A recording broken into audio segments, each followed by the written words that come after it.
It is Friday, May 1st, 2020, and you were tuned into DIRTRACKR Daily. I'm Justin Fiedler. Really neat deal last night at Tri-County Raceway Park. I hope you got a chance to tune into that event on Dirt on Dirt. The Tar Heel Invitational started out as a 4,000 to win late model race with 25 drivers invited to race. Leading up to the night, people got involved, added a bunch of contingency awards, a lot of different things available to drivers throughout the night.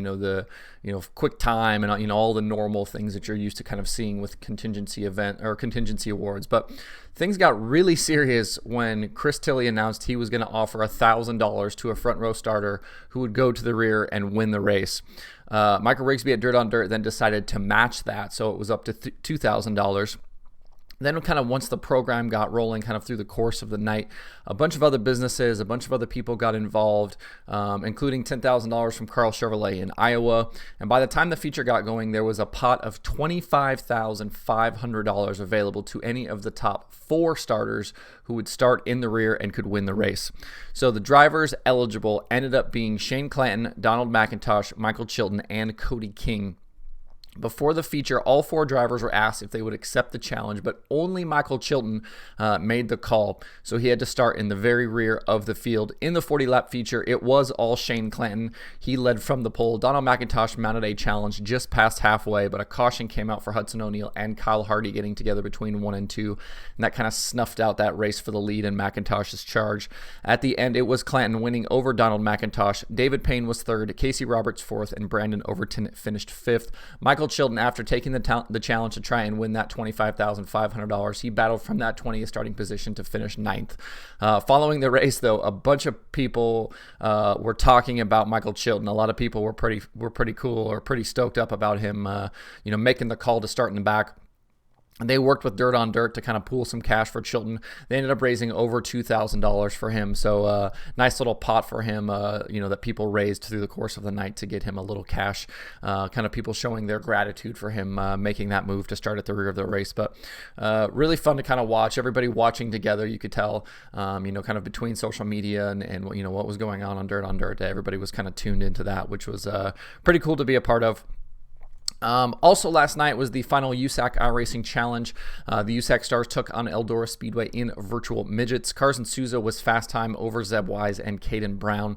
Heats were won by Souza, Dazen Persley, Brown, Tony Gualda, and Anton Hernandez. Carson Garrett won the D, Isaac Chappell won the C, and Aiden Perdue won the B. The story of the feature was, again, they did something similar to kind of what I just talked about. They had 4 drivers who had an opportunity to start in the back, who win an extra $500 on top of the $500 winner's purse. Those drivers were Dazen Persley, Tony Gualda, Aiden Perdue, and Logan Seavey. All of those guys elected to start from the rear for a chance at that extra money.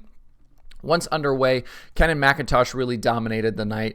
After a late caution, though, Caden Brown was able to kind of take the lead from McIntosh. The 2 traded sliders for a few laps there, but with just a couple laps left, Brown made a mistake into turn 1, got into the fence, got turned over. That caused a caution. That handed the lead back to McIntosh.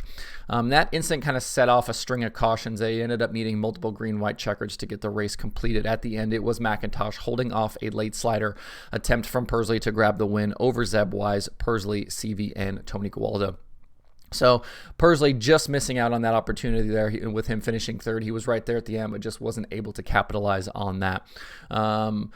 Really fun to watch the USAC stuff here. I know I've talked about this a little bit. There's been a few more cautions and a few more incidents than we would have liked to see, but overall, I think it was entertaining kind of series of races here. So we'll see what the future kind of holds for USAC and if they're able to get back to actual racing here in the coming weeks, like we've seen some of these other places do. A couple of announcements for some other events affected by the pandemic so far. Yesterday, the World of Outlaws postponed more sprint car races, May 13th at Lincoln Speedway, May 15th through the 16th at Williams Grove Speedway, and May 19th at Bridgeport Speedway have all been pushed back to yet to be determined dates. You can find more information on those at worldofoutlaws.com. They are encouraging people to hold on to their tickets for the rescheduled dates. PowerEye has also canceled another event. This time it's the May 15th Warren, Iowa Sprint League event at US 36 Raceway in Missouri. You can find more details about that at PowerEye.com. PowerEye is POWRI.com if you do not know that. Looking ahead, lots of stuff to watch this weekend. Various streaming services have all kinds of things going on. There's even a couple of races you can actually attend So we'll kind of take a look at that. Tonight, the Carolina Clash late models head to Lancaster Motor Speedway in South Carolina for a 5,000 to win super late model show. The event will also feature Crate Sportsmen, Renegades, and Extreme 4s. No fans are permitted at this event, but all the action can be watched live on Dirt on Dirt, just like last night's event at Tri-County. I haven't seen a driver list for some of these events. I know Jonathan Davenport's going to be at a few of these races, and I would imagine some other guys that were at Tri-County will kind of spread out to some of these other races.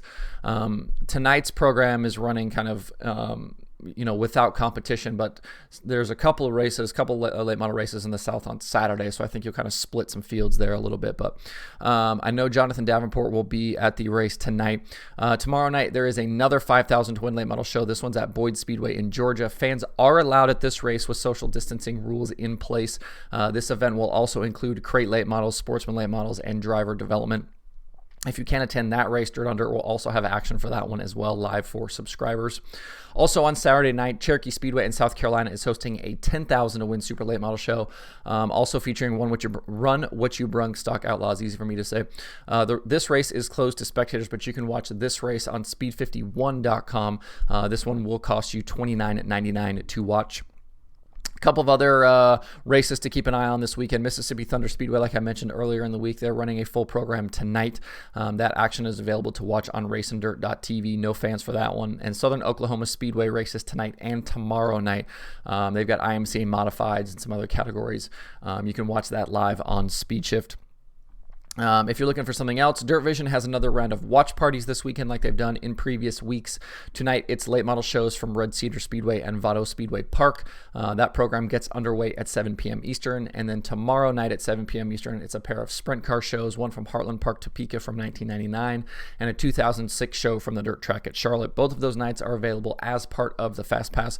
And if you haven't checked these out, they've been doing a lot of commentary stuff. They've been bringing in guys that raced in these races and have had Dylan Welch in studio kind of talking to the guys and getting kind of some more background on the events and just kind of the way things went. And I think it's definitely added something to those events and kind of gives you a little bit more idea of some of the stuff that went on and what was going on at the time, some of these historic races and things like that.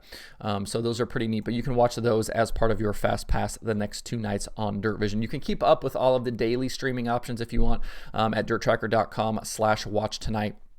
Been updating that pretty regularly, so if you are curious about what to watch on a daily basis, you can check that out and get a full rundown on all of the events available. That's about it for news and events to look forward to this weekend. If you would like to keep up kind of with everything going on, DIRTRACKR.com is a good place to do that. That front page has all the things you could need, all your favorite racing series, all the top news sites, everything's there, updated every 15 minutes, so you can keep up with race results and postponements and new races popping in, all of those things that can all be found at Dirt Tracker. So check that out if you have not done that so far. Appreciate everybody listening this week. We'll certainly be back on Monday to recap all of the action from the weekend and get you prepared for another week. Hopefully we'll get to see some more races. Don't forget, next week the World of Outlaws Sprint Cars will be back in action at Knoxville Raceway. So we'll certainly be talking about that leading into the week and who's going to be racing and all that kind of stuff. So a little bit different kind of setup for that race. It's not just kind of an open deal like most World of Outlaws shows. They're actually going to have a kind of an invite program, but it will be for points and a 10,000 to win show there at Knoxville. So we'll certainly talk about that next week and kind of get you prepared for who to watch and what that's going to be all about. But you can find Dirt Tracker Daily on Apple Podcasts, Spotify, Stitcher, or where you get podcasts. Please subscribe, leave me a review, tell your friends. You can also watch the show daily on YouTube and Facebook if that's what you would like to do. You can email the show at info@dirttracker.com. You can follow along at facebook.com/dirttracker, twitter.com/dirttracker, and the website itself, dirttracker.com. You can follow me personally on Twitter at Justin_Fiedler. You can also sign up for the Dirt Tracker weekly newsletter that is live on the site right now. Hope everybody has a good weekend. Please stay safe out there. We will see everybody on Monday on Dirt Tracker Daily.